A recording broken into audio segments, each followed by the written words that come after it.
Shilpa Chakraborty. Dr. Chakraborty, thank you for joining us. Thank you for having me. If that many people could be walking around not showing symptoms, how bad, in your expert opinion, do you expect coronavirus to get right here in the U.S.?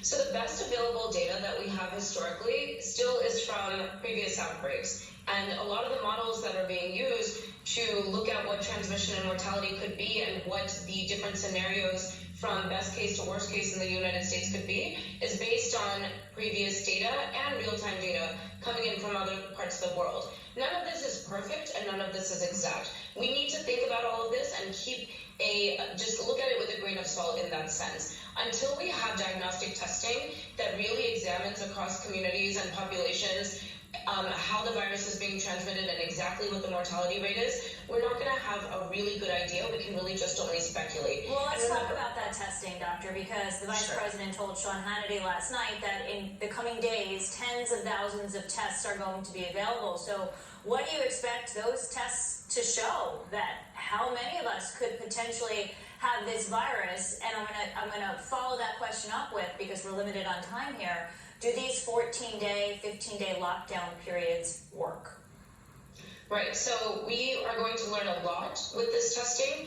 It might not even be that useful for those who have the virus or don't have the virus, but it's really used for public health officials that need this information to understand where to focus energy, personnel, resources, and to really understand what demographics are most at risk. We know that it's the older populations, but it's really going to help inform the policies that we put in place and roll out going forward. So we need to always look at the primary health impacts related to a virus in terms of its transmission and mortality, but we also need to consider the ripple effects, the secondary, tertiary impacts that are going to stem from the social distancing measures being put in place. We're putting this in place without enough information, without considering that the ripple effects could potentially be doing more harm than good. And if we're putting these measures in place for too short amount of time, and not the length of time that's really needed for successful, effective interventions in social distancing, then really what was the point? So this information is so critical for people to get tested and to really understand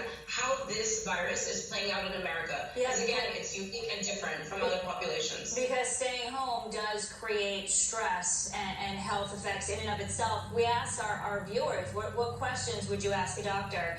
And Marion Syverson writes this: what help can we give to our friends who are experiencing sheer panic over this situation? What would you say to that, doctor?